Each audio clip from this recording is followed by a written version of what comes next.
Hi, I'm Tyler. I'm the vocalist for Undamaged Destiny, and I'm really looking forward to getting into these questions today. Eoan Smith, guitarist. Hello, I'm Jake, the bass player of Undamaged Destiny, and today I'm here to answer some very important questions submitted by you. Hello, this is Paul Piggott, the drummer for Undamaged Destiny, coming to you on this really rainy day. The first one's probably the most important one of all. It's from Pacey, and he says, what is your favourite Katy Perry song? Most people would probably say Firework or Raw. Personally, I'm going to go for the masterpiece. That is I Kissed a Girl. Last Friday night.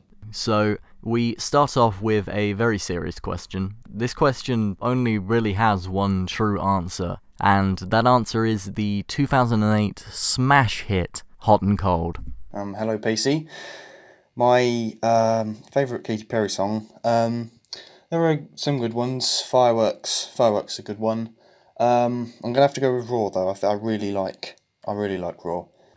Bradley H Music says, are you ever going to get into heavier music? Now, I love heavier music, and I love all types of music, but we're just kind of writing what comes naturally to us, if I'm honest. We're just seeing what flows naturally, and we kind of write whatever comes to mind, whatever feels natural.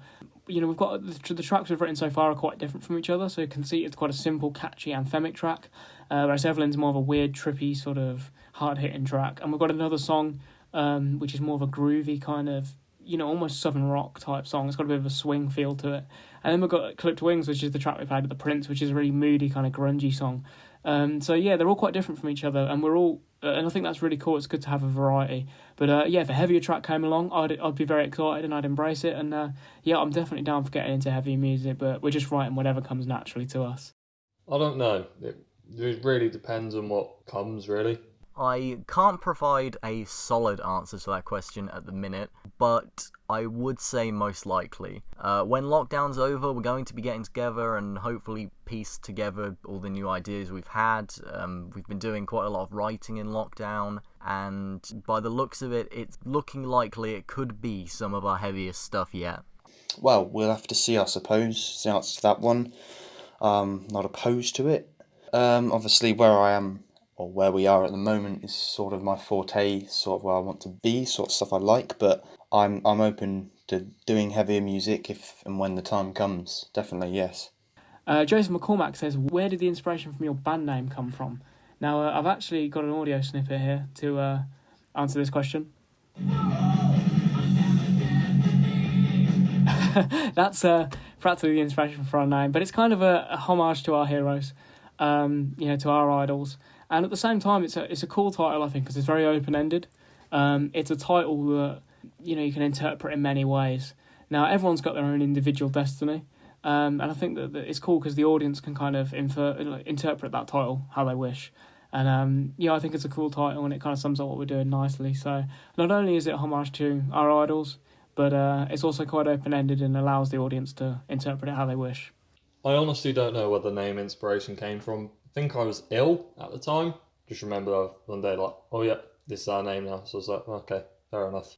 So, personally, I remember quite vividly coming up with the name Undamaged Destiny. Basically, we'd just come off of our first show under the name Geezer, and we decided it was a pretty terrible name, really. So I basically came up with a big list of names, and there were a load that we didn't use. I can think of some off the top of my head. Unchained Sorrow, which was one, which was a reference to the Iron Maiden song Remember Tomorrow. And I think Sign of the Moon was another one, which was a reference to Merciful Fate. But the one that really kind of stood out to us was Undamaged Destiny, which that name in itself pays homage to a lyric in a lesser-known Metallica song called Escape, where James Hetfield shouts Undamaged Destiny about halfway through the song. And we thought it just sounded really cool, really different, and it just really pays homage to our heroes, really. Hello, Joseph. It just kind of came about. We, obviously, as a band, I guess, sort of have a destiny. Joey Kirby says you should have a gig to promote the release of your album when you can. Yeah, we've got 2 singles out now on Spotify and all major streaming platforms, which are Conceited and Evelyn. And I would absolutely love to do a gig to promote those. I think that'd be awesome, especially considering Evelyn we haven't played live yet. Conceited we've played live, all our performances, because it was the first song we wrote. But, we've got a couple of other things we've been working on. We've got another track almost done and everything, so it'd be cool to go out there with the new material. And I would absolutely love to premiere Evelyn live as well, because we didn't get to before the lockdown happened and everything. So, and Evelyn sounds really cool live. We jammed it in the rehearsal room and it sounded really nice. So yeah, I can't wait. I can't wait to be able to premiere Evelyn live and be able to promote these new singles that we got out, because I think that'd be really cool. I'm really missing playing live, because it was a really great experience when we got to do that before. Yeah, I think we should go out and do like a gig or like some like playing at like a pub or something to just promote our new stuff. And we still got stuff that we didn't get the chance to either finish recording or record because lockdown happened before we could. So, and we were kind of just leeching off the music facilities in college. So once college shut down, we kind of lost our place to record, and then before we could find like a studio somewhere local that we can like hire out for a bit, full on lockdown happened, so it kind of ran a chance to finish the song. But yeah, I think once it's all like done and dealt with, you know, there ain't panicking on the streets anymore, I guess we could go out and do some stuff to promote our new stuff. I agree, definitely we should. Once lockdown is finished, we'll definitely get straight to rehearsing again together, and hopefully closer to the end of the year we'll definitely be out there gigging, hopefully getting some more shows out to you guys, premiering some of our new tracks like Evelyn. Hello, Joey. Definitely completely agree with that. There's no immediate plans at the moment, but if, and must stress when, the lockdown is over, we definitely will. I'm thinking perhaps if we create a new song, we'll get working on that as soon as we can, and then perhaps debut that in a gig, because having only done 2, I do really miss doing it. So yeah, definitely we will when the time comes, definitely yes. She also asked 2 more questions, which were, where did you get your inspiration for lyrics from, which is also another very good question. Both me and Eoan, the guitar player, write lyrics. For the 2 singles that are out now, I wrote the lyrics for, but a lot of the new stuff, Ewan's wrote some lyrics for. And I really love Ewan's lyrics as well. He's a very, very talented lyric writer. But for my lyrics personally, I go with the flow of the track. So I often try and look at the world around me, what's going on. You know, obviously with everything going on at the moment, it's hard to ignore. So some of the stuff I've been writing recently that's been coming out of me. But yeah, for the 2 singles, Conceited was a track that just flowed naturally. I often listen to the music and the vibe it gives me, it just kind of comes naturally. So like Ewan had the title of Conceited and the riffs and everything, and I improvised, and that was the first song we wrote together.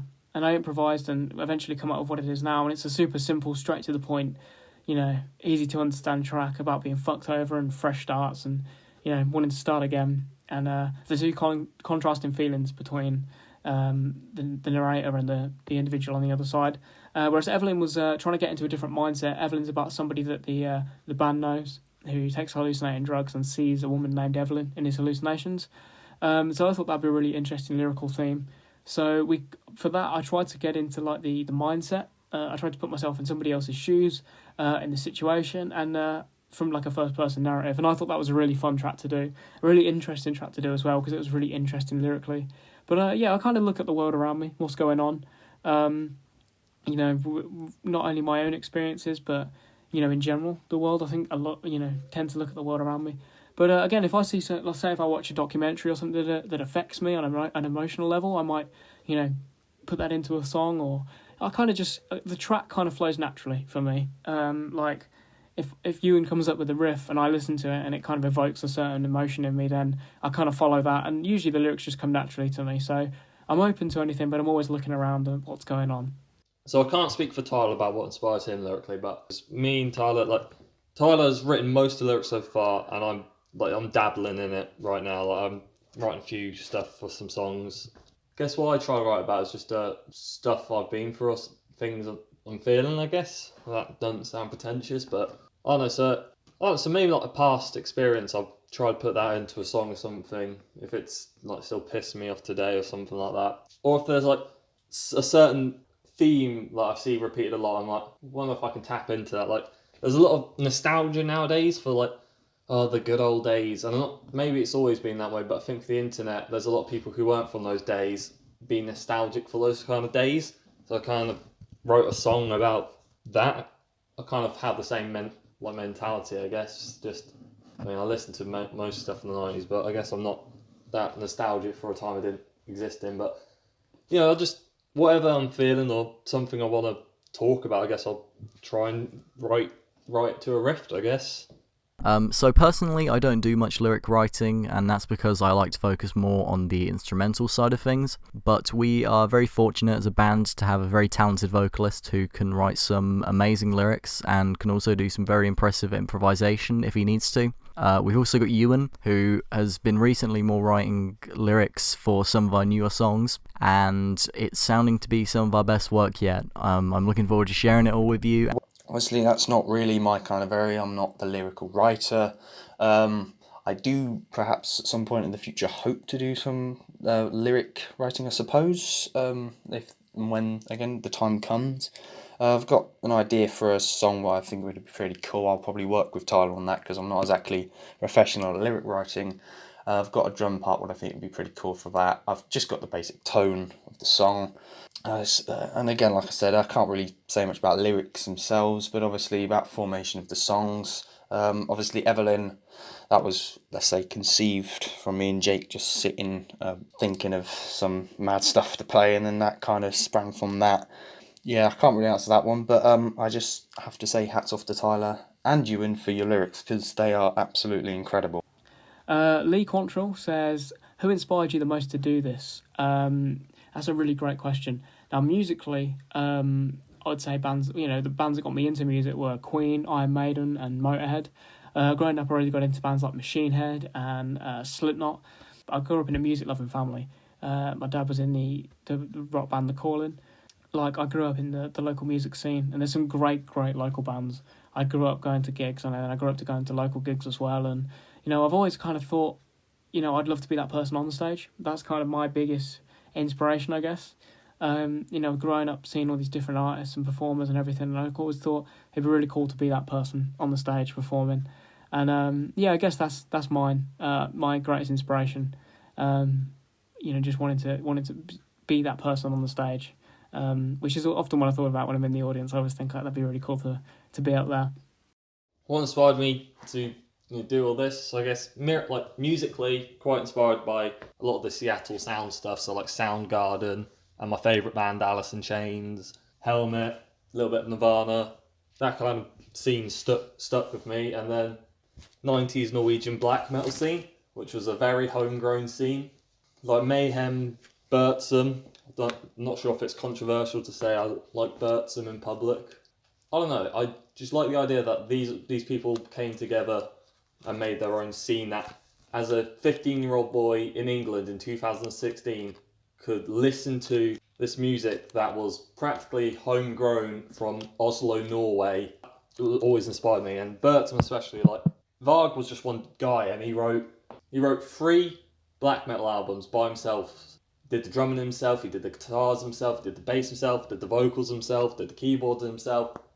Alright, so question 5, who inspired you to do this? So, as a bass player, I'd probably say the people who have inspired me most are Cliff Burton, Metallica's original bassist, and in my opinion, probably one of the greatest bass players of all time, really. Mike Starr, Alice in Chains' original bassist, who wrote some of the very first bass lines I ever learned. They're heavy to listen to, they're fun to play, and I think they really add a depth to Alice in Chains' songs. And as a third pick, I'd probably have to say Mike Dirnt from Green Day. His playing is very impressive to me, it's technically very impressive, it really adds another layer to their songs, which is very impressive and is something that I as a bass player would very much like to do.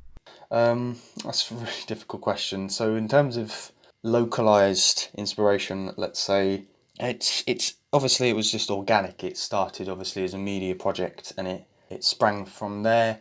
What's kept me in is obviously friends and family, and their absolutely amazing support. Is our fans, definitely, around the globe. We've got 6,000 views on Spotify for Conceited, so that's absolutely amazing. And it's just the band as well, really. I mean, Tyler especially, the way he gets our songs out there on the radio, he's doing all this promoting, and Jake getting stuff on Spotify and all the major streaming platforms. It's absolutely amazing, the people we have in this band. So that's a mixture of people keeping me going. As for influence from successful bands, I would say Obviously, definitely Queen, like Tyler said. Definitely Journey. I love a bit of Journey. Obviously, Bon Jovi. Anything really. I like good music is good music, and those are just some examples of the bands who have really inspired me to doing this. I like a bit of 80s as well. As for grunge, obviously, I wouldn't be in this band if I didn't like grunge at least a little bit. It's I before this year I never thought that it'd be something I'd really get into, but having started getting into kind of Alice in Chains, I'm listening to a lot of Foo Fighters at the moment. They're absolutely amazing. So I guess they're inspirations that are keeping me going. The final question from Lee was, what is the dream for a few years from now? Which is also another very good question. For me personally, it'd be to just get some more music out, which would be awesome. Keep writing new stuff, because I find writing new music really exciting. All the ideas and the lyrics and the music that comes out of it. I get really, really excited about that. So I think that'd be really cool. And doing gigs as well. Just keep gigging and, doing some cool gigs would be awesome. Playing in front of people and, just continuing what we're passionate about, playing music. And I think that'd be awesome. I think that's definitely my dream. Maybe it's a pretty standard dream to have, but that's definitely mine. I guess my dream is probably just to create something that I'm proud of and put it out there. Doing gigs and shows would be nice as well. It's just as long as I can get something I'm proud of out there that people will enjoy. Personally, my dream would be to have our first full-length album out at least, and I'd really like to be working on a second one. I'd also love to be on tour, playing loads of gigs and hopefully sharing our music with people all over the world. It's a difficult question. I mean, I'm try and live in the present as much as you can. I'm having fun with it, but I would say there has got to be something we have to get out of this. So I would say a few years, we want a good few albums out there, a lot of live gigs, and obviously get ourselves out there. I really can't answer because that's in the future, but obviously I could just say the dream is to keep getting better. Corey asks, any plans for performances after lockdown? No, there's no set in stone plans because it's pretty hard to set things in stone at the moment with everything going on. However, yeah, there is definitely plans to perform again. We've been discussing it, and I also know a couple of people. I know a guy in a band who's looking to gig. I know another guy who's looking to reschedule a gig, and I know a solo artist as well, who's a good friend of mine as well, who is looking to gig. So there's talks of artists going on around us and doing things together and gigging together after all this has passed over. So yeah, there's no set in stone plans obviously right now, but there's definitely talk and there's definitely plans going on, because I can't wait to be able to do that again, especially with the new material. I know we've never got to play Evelyn live yet, so I think that's going to be really exciting. Yes, definitely, most definitely. My answer is definitely. Hopefully within the next few months we'll be able to get back to rehearsals, and hopefully we'll then be able to get on the road and play some shows for you guys. Again, like I've already said, there's no immediate plans from my perspective. Obviously, if and when lockdown is lifted, we're definitely going to have a long conversation about that because we are missing it. As of now, we can just say, yes, we will be gigging. Don't really know when that will be. And the final question from some dude called Jake, probably the most important question actually, is how big is Eoan's cock? It's a really good question. Being in a band with him, I can confirm that it is big. This has been a mystery going around for a long time, the exact measurements. Unfortunately, I can't give you the exact measurements. You're going to have to ask Eoan himself for that, or Jake. Either of those will be able to answer that for you. But I can confirm it is great. Now, this is a very important question to finish off with, and luckily it is one that I can provide an answer for. I've gotten to know Eoan very well since we started this band, sometimes better than I've wanted to, and the answer to that question is approximately 8.76 centimetres. Hi Jake, really difficult question, that one. It's you have to see it to know really. It's hard to put into words, it's hard to describe, but from experience, it's pretty damn big, I'll tell you that. Jake is a liar, because sometimes I have to disclose to people it ain't a Glock in my pocket. Thank you for listening, and go and check out the track on whatever streaming platform you like most. And we look forward to seeing you all again soon when this is all blown over. Cheers. Stay safe during lockdown, and I'll see you hopefully at a gig or something. Thank you very much for sending in questions, we really appreciate it, and hopefully we can get new material out to you guys as soon as possible. If anyone listening has listened to our songs over the globe, thank you so much, it does mean a lot to us. So yeah, just I hope you're having a great day, thank you for listening, and see you later.